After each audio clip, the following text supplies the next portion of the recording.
ஆஹா கல்யாணம் சீரியல்ல மகா கேரக்டர்ல நடிக்கிறவங்க தான் அக்ஷயா கண்டமுத்தன். இவங்களுடைய பயோகிராஃபி தான் இந்த வீடியோல பார்க்க போறோம். அக்ஷயா இவங்க கோயம்புத்தூர்ல 1999ல பிறந்திருக்காங்க. ஆனா இவங்களுடைய பூர்வீகம் கேரளா. அங்க பாலக்காட்டுல படிச்சிருக்காங்க.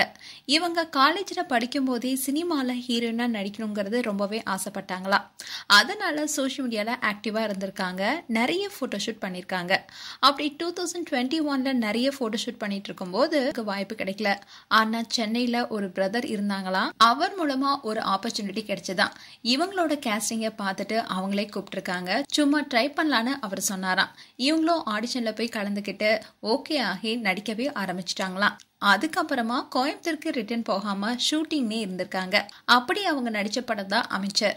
இந்த படத்துல ஜெய் ஆகாஷ் ஹீரோவா நடிச்சிருப்பாரு. இவர் கூட ஹீரோயினா இவங்க நடிச்சிருக்காங்க. அண்ட் இதை தொடர்ந்து எதுவும் மாறவில்லை, கண்ணாடி நெஞ்சில் போன்ற ஆல்பம் சாங்கும் பண்ணிருக்காங்க. இதை தொடர்ந்து அவங்களுக்கு மீரா சீரியல்ல நடிக்க வாய்ப்பு கிடைச்சது. இந்த சீரியல்ல நடிகை குஷ்புக்கு மகளா நடிச்சிருப்பாங்க. அப்போ ஆக்டிங் நிறைய சொல்லி தருவாங்களாம். அங்க ஒரு ஆக்டிங் ஸ்கூல் மாதிரி தான் இருந்ததா. 27 டேக் 30 டேக்னு போனாலும் கூட பரவாயில்ல, நீ டயலாக் சொல்லுமான்னு டைரக்டர் சொல்வாராம். அண்ட் பேசிக் மலையாளமா இருந்தாலும் தமிழ் நல்லா படிப்பாங்களாம். அதனால டைலாக் வாங்கி அவங்களே படிச்சு பேசுவாங்களாம். அண்ட் இதுக்கு அப்புறமா தான் ஆஹா கல்யாணம் சீரியல்ல நடிக்க வாய்ப்பு கிடைச்சதா. அதுவும் ஹீரோயினா. அதை கேட்டு குஷ்பு மேடம் ரொம்பவே சந்தோஷப்பட்டதா சொல்லியிருக்காங்க. அண்ட் ஆஹா கல்யாணம் சீரியல்ல மகாக்கு அம்மா கேரக்டர் நடிக்கிறவங்க தான் மௌனிகா. ஷூட்டிங்கை தாண்டியும் அக்ஷயாவுக்கும் மௌனிகா மேமுக்கும் நல்ல பாண்டிங் இருக்கா. அதனால அம்மானு தான் அவங்களே கூப்பிடுவாங்களாம். அண்ட் இது வரைக்கும் அக்ஷயா எந்த ஸ்ட்ரகிளையுமே ஃபேஸ் பண்ணலையா.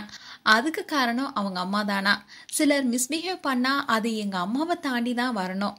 எங்க அம்மா ஷூட்டிங் ஃபுல்லாவே இருப்பாங்க. அந்த பில்லர் இருக்கிறதுனால தான் எந்த ஸ்ட்ரகிளையுமே நான் ஃபேஸ் பண்ணல. அவங்களோட அம்மாவும் அப்பாவும் ரொம்பவே சப்போர்ட்டிங்கா இருக்காங்களாம். அண்ட் அம்மா இல்லாம எங்கேயுமே போனதில்லை. அப்படி அம்மா ஊருக்கு போயிட்டாங்கன்னா ஷூட்டிங் பண்ணுவேன், பட் ஏதோ மிஸ் பண்ற ஃபீல் இருக்குன்னு ரொம்ப டல் ஆயிடுவாங்களாம். அண்ட் அக்ஷயாக்கு அஜித்னா ரொம்ப பிடிக்குமா. அவர் கூட நடிக்கும்னு ரொம்ப ஆசையா. அவர் கூட தங்கச்சியா எந்த ரோல் கிடைச்சாலும் சரி நான் உடனே ஓடிடுவேன்னு சொல்லியிருக்காங்க.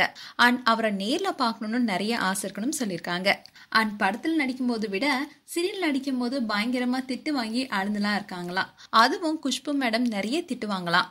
அண்ட் அவங்களே வந்து ஏன் இந்த சீன் இப்படி பண்ணன்னு சமாதானப்படுத்துவாங்களாம். அதே மாதிரி அப்ரிஷியேட்டும் பண்ணுவாங்களாம். அண்ட் அப்போ திட்டு வாங்கினதெல்லாம் இப்போ நல்ல எக்ஸ்பீரியன்ஸ் ஆகிருக்கு. அண்ட் இந்த சீரியல்ல நான் திட்டு வாங்கினதே இல்லை. அதுவும் இந்த சீரியல்ல ரிசப்ஷன் சீன் தான் ரொம்பவே காம்ப்ளிகேட்டடா இருந்துச்சா. அந்த சீன்ல அம்மா ஜோக்கரா பெர்ஃபார்ம் பண்ணிருப்பாங்க.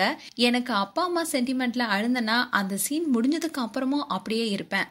லவ் சென்டிமெண்டா இருந்தா உடனே விடி வந்துருவேன். அந்த சீனுக்கு அப்புறமா தான் நான் மௌனிகா அம்மா கூட ரொம்பவே கனெக்ட் ஆயிட்டேன்னு சொல்லியிருக்காங்க. அண்ட் சீரியல்ல மகா கேரக்டர் மத்தவங்க ஹார்ஸா பேசுறத பார்த்துட்டு அவங்க அப்பாவும் அம்மாவும் இவங்களுக்கு தெரியாம அழுவாங்களாம். அண்ட் மகாக்கு சாரி சரியா கட்ட தெரியாதான். அதனால அவங்க அம்மா தான் கட்டி விடுவாங்களாம். அண்ட் போக போக தான் சீரியலோட சீன்லயே புரிய ஆரம்பிச்சுதான் என்னோட கேரக்டர் மாதிரியே தான் மகா கேரக்டரும். ரியல் லைஃப்லயும் நான் பேச வேண்டிய இடத்துல நான் கண்டிப்பா பேசிடுவேன். அண்ட் சீரியல்ல நடிக்கிற சீன் எல்லாமே ரியலாவே நினைச்சுப்பாங்களாம். அதனால சீன் முடிஞ்சதுக்கு அப்புறமா கூட எமோஷனல் சீனோட தாக்கம் அவங்களுக்குள்ள இருக்குமா. ரொம்பவே சென்சிட்டிவான டைப்பா. அப்பா அம்மாவையே டிபெண்ட் பண்ணி இருப்பாங்களாம். இந்த ஸ்வீட்டான மகா கேரக்டர்ல நடிக்கிற அக்ஷயா பத்தியும் அண்ட் ஆஹா கல்யாணம் சீரியல் பற்றிய உங்களுடைய கருத்துக்களை கமெண்ட் பாக்ஸ்ல சொல்லுங்க. மேலும் இது போன்ற வீடியோஸை பார்க்க நியூஸ் தமிழ் சேனலை சப்ஸ்கிரைப் பண்ணுங்க. மறக்காம நோட்டிபிகேஷன் பட்டனை கிளிக் பண்ணுங்க.